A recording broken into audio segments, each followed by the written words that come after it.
Hey, it's Crack36, and I am going to try to be very quiet with my computer because I'm in my car outside of Panera Bread. I don't want to get any strikes. About to go to work at UPS, and I don't want to get any strikes because Panera plays music.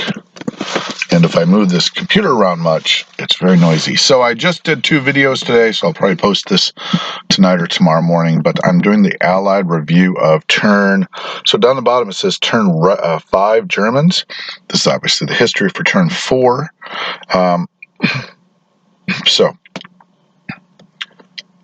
But I think they have a 0. I think this actually starts out with 1. So let me just go up real quick to the top. So you got round 1. If you open that up. Okay, so then round 2, 3, and this is round 4. All right, here we go. What are the Americans going to do? So there's not much the Americans do with this turn, so I'm going to do this one quickly. And they actually edit out of some stuff. So purchases of 6 different Navy air investment, which I try to distinguish that from the infantry and the transports. So pretty confident person who goes to the transports in turn 4, I think, because so much has to be caught up. All right, let's go and see what they do. They're going to try to take Celebes, but they're going to take this back in the non-com. He decides against it. All right, everything goes to Morocco. Everything comes down to 54, I believe, is where it ends up. But he might, and then he places 3 transports, earns $73. He does a bunch of edits. I'll show you the edit feature without making too much noise on my computer. Excuse me. And right there's the edits. Right here. Removed this and this and this, but it doesn't hop like it should. So I'm going to take this back.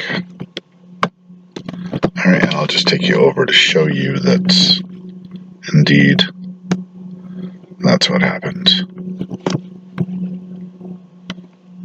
So we got 54 is being aimed at, trying to draw them down, and really combine. Obviously, the only way to directly compete with the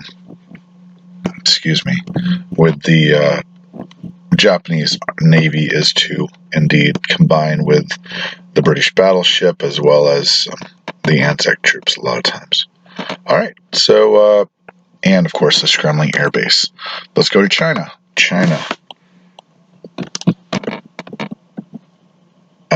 Okay, so he instead of he is going to take back, but the Qi Chao position and allows him to dominate central China. And seeing weakness, he is just poised there, sitting, and then places the Chinese. He flies that to Kansu. I'm not 100% sure why. I places an infantry there. So let's just take a look at northern China. A little sun problem right now. So obviously trying to stop the Shahar troops from making it to Kansu, I would think. And more concerned about that. Interestingly, he has actually allowed himself to be put into a position where he could be attacked in Hunan. So that's interesting too, right? So I would assume the destruction of every single ground unit that would be involved with that battle, which would be a good portion of his, at least half of his ground force in Asia would be destroyed if he attacked Hunan. So interesting that he decides to go with attrition at that point in time. Okay, so, and he's going to make $17, which is very healthy. Okay, let's go to the British, and the British are going to purchase 2 subs, love that purchase. 1 fighter, love that purchase. 5 infantry, perfect. 2 infantry for UKP. And what are we going to do? We're going to do the big attack. This is a big moment in the game where that Navy, which is such a rock at the beginning of the game, unless you do the Taranto, is finally destroyed, and destroyed without many casualties.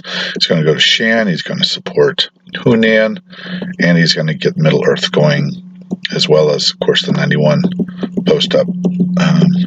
Biggest thing about those troops in British Guiana is don't forget them, because they're easily overlooked. And then we're going to see what happens. He takes it. Minimal investment, of course, in Shan State, and then the battle here goes really well for the Allies with minor losses. I think only one ship. I think two ships lost. So excellent. Okay, and then non-coms. The UK, I gotta say, as always, UK is just a lot of fun to play. They just got their hand everywhere, trying to make out as well as they can with minimal resources. Look at this move back to India. He knows his business, and the business is do not lose India. And then you could put ... cheaply. And then he's building his infrastructure for post-Egypt. Now he's moved on from Egypt to Iraq, Persia. The Kingdom of Iraq, Persia is now being built up. Okay, so Gibraltar's a rock. He's not going to lose that. Not 100% sure why you would put more troops into Iraq, Gibraltar. Okay, so then we pour into this area. 2 subs for convoying. That's perfect. And 3 infantry in Persia and 2 South Africa. They're going to Persia too.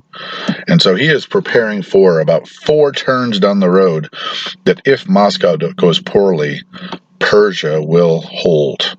Now that's advanced thinking, and he collects, despite convoys, he collects $37, which is excellent. Okay. And then, like I said, because of the limited supply of reinforcements, he's just going to play it safe and go, China's handled. I mean, China is doing well. No problems there. And he makes $6. So no reinforcements coming in, just hold India. Okay, so let's see what, I'm going to very carefully go here so I don't make too much noise.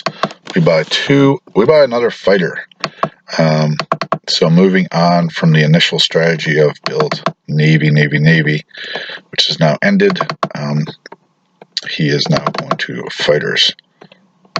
Okay, so let's see what India did. I'm going to just keep going with that so I can finish this. Keep this video short. Okay.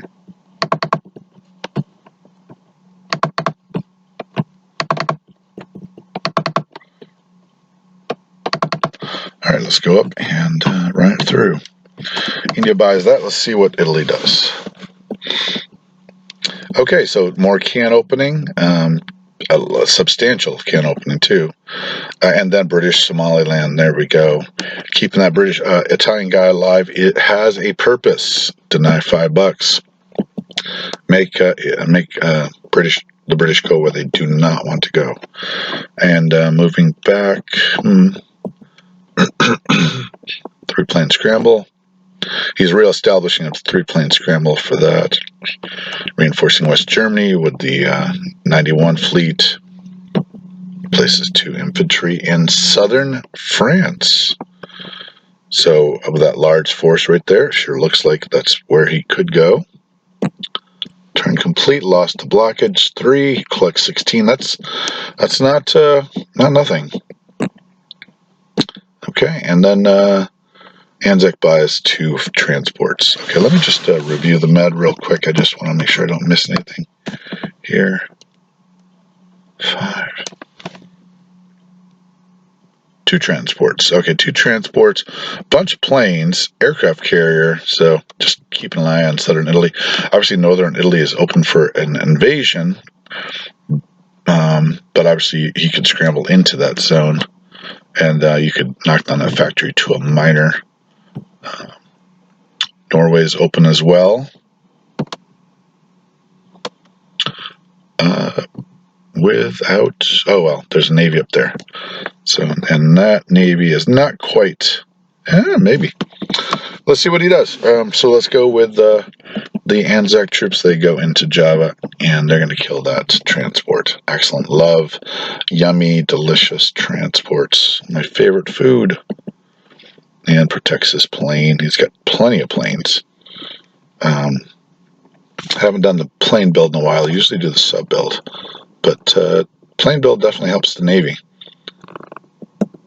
Okay, and all right, building up 54 and building up Persia, Iraq. 2 transports so we can do some island hopping. Collects $13, $18 with their bonus. I think he still owns Malaya, and that is great. And again, the French go toward the powerhouses, and that is the turn with the everywhere that the Allies need to be strong, they are strong. Certainly, the Axis are advancing in some way, shape, and form into Russia, for instance, can opening, but the Japanese are nerfed. I mean, absolutely, we would say the Japanese are matched for Navy by the combined fleets. They've been nerfed in China, and they're about to be nerfed in northern China. So this is definitely a KJF, and that is the way to play this game. This is the secret sauce. Absolutely. I appeal to this historically, too. This is much more in line with the historical advancement of the Japanese Army, Navy than any sort of, Japan owns all of China or endangers. They did endanger India, and the battle could go as far as Burma, to be realistic, but they did threaten Calcutta, but so that would be a little more realistic to own Shan State and Burma. But to own all of China would be silly. Obviously, it's ahistorical for the Russians to come in this early, although they did pre-war and in 45. All right, that is Crack 36. I'm loving this game. I'm loving that the Allies look like they got it, even this early. All the right moves, despite a lot of Air Force. There's a substantial British Navy and American Navy coming in. All right, that's Crack 36. Out.